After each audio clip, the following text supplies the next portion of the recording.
Okay, so as you're getting that all set up there, guys, okay, going to quickly talk about some of the stuff to do this lab. Again, this is not one that's coming in for marks. We're just going to kind of work through it today and kind of learn what we need to from it so that we can answer the questions on the test about it. Okay, so each one of you is going to, or each group is going to get a Hooke's Law apparatus, right? So we'll use it as such. Okay, it's got a little ruler on it. You may need to go beyond the end of the ruler for some things. Okay, but we're looking for, okay, essentially the displacement. Okay, we're going to be measuring the displacement here each time. So we're going to use not the little chrome thing that comes with it, but we're actually going to use these little mass sets, okay, that come with them. So obviously we're not going to hang this whole mass set on this light spring. Right? That's way too much for it. So in order to get the slotted masses off, obviously they don't come off when the fat part of the slot is down, so you have to pull them to the top, okay? And then they just slide off, okay, like so. Okay, so you'll need to take them all off because we're going to start with just the stand itself. Okay. Getting bored yet? Okay. All right. So the stand itself, okay, is 50 grams. Okay. So this thing here is 50 grams, and you're going to hang that on the spring. Okay. And you're going to record, okay, the displacement of the spring. So the first thing we want to do is actually get a measurement of the spring. Okay. So you probably just want to take the spring off and kind of give it a measurement. Okay. That's going to be the length. Okay. And then from there, okay, we'll see, we can measure the new lengths of the spring from there. Or, okay, you can do it also just by measuring the displacement of the end of the spring. Either way will work. Okay, it's probably easier to just measure the displacement of the spring from zero. So I just put it kind of with the bottom of the loop and then go from there, okay, adding mass as we go along. Now, the way this experiment is run is different than the way we're going to graph it. Okay, so in this experiment, we're changing the mass that's hanging from the spring. Okay, so in other words, we're changing the force, okay, in this lab. And then we're measuring the displacement from there. So force is our manipulated variable and displacement is our responding variable. We're going to graph it opposite. Okay, we're going to graph force on the y-axis and displacement on the x, just so that our graph works out the way we want it to work out. Okay, everybody okay with that? All right.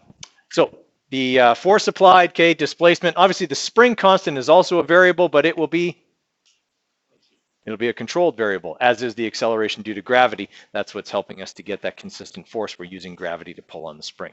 Okay, so this is exactly the same experiment that Hooke would have done. Okay, he had his spring and he was just adding more and more mass to it and measuring the length, okay, or the displacement. So our hypothesis here in the if part, we would, if we were handing this in, we would write basically what Hooke's law says, okay, that restoring force varies linearly with displacement, okay. The and part would describe our experiment, and then the then part would tell us that we would get obviously a linear fit to our graph, okay, as a result of this relationship.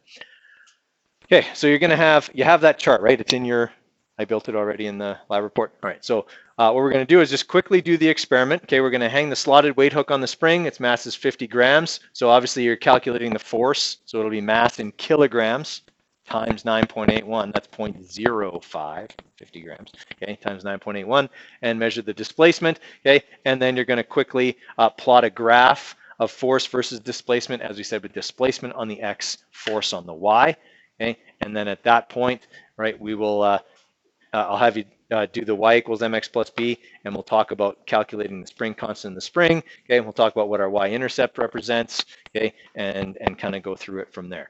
All right, so the experiment shouldn't take you too long. Okay, just need you to be careful with the equipment.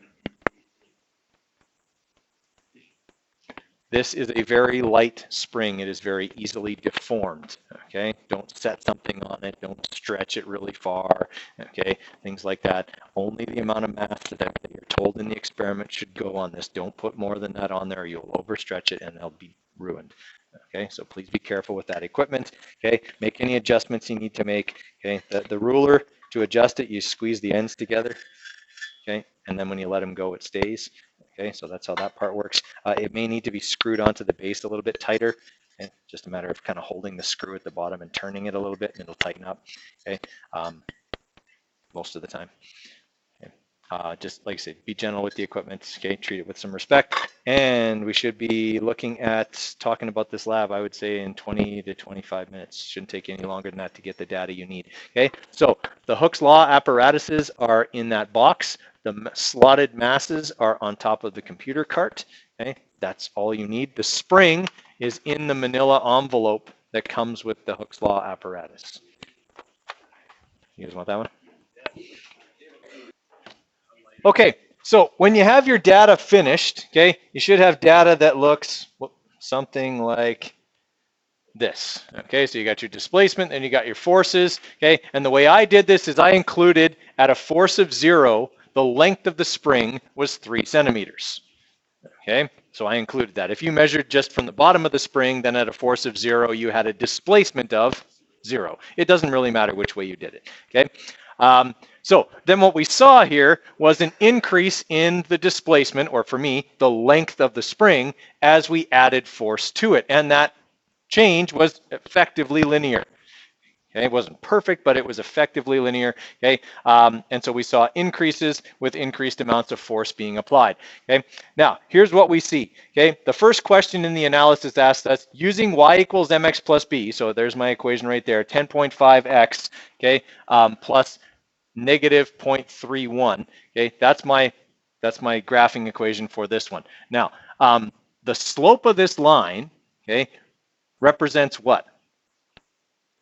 Because it's constant for all of the points. Not the work, no. No, if it was gravity, the slope would be 9.81.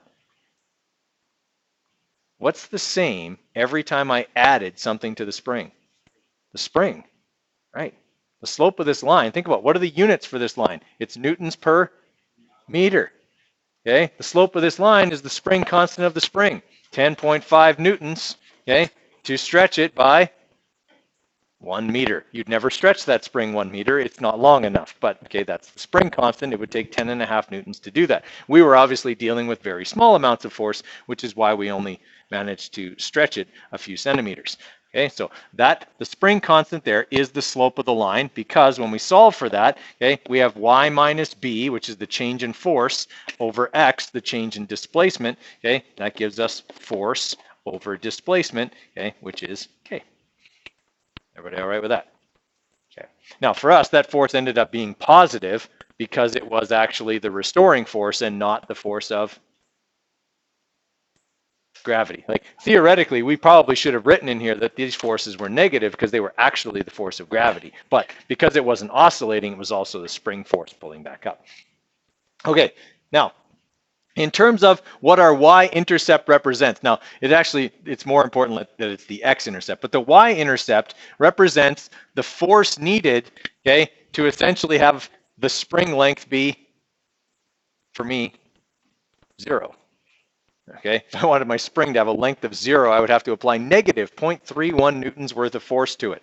I don't know how I would make the spring length 0. Okay, it doesn't really work that way. But if you used just the displacement, your y-intercept would have been 0 and 0.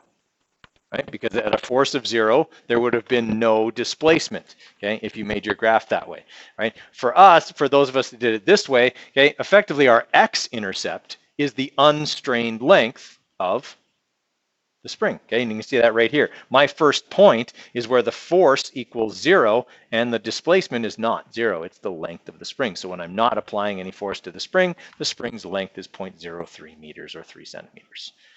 Okay, everybody all right with that? Okay, so that's exactly the same experiment that Hooke did. There's going to be some questions about that on the unit exam. That's why we spent some time today just kind of going over that so we could see what it looked like when Hooke did this same experiment. Okay, that's how he calculated the spring constant of the spring. There could be, but there's definitely going to be some questions about the nature of Hooke's law and what it says. Okay. All right. Any other questions on that? Okay, obviously that's not being handed in. Don't bother turning it in. You just need to have that. It's another thing you can use to kind of review for your exam on Thursday. Were you using a different spring when you got this? I don't think so. Why? You know, you're just getting a way different slope? But we're just getting a lot less this spring. I may have used different masses. No, same forces. Maybe your spring had been overstretched at some point. Could be. Okay. Was everyone getting a slope around 10? 15. Okay. Yeah, I mean, the springs should all theoretically be about the same. But... All right. Then let's move on to doing a little bit of review here.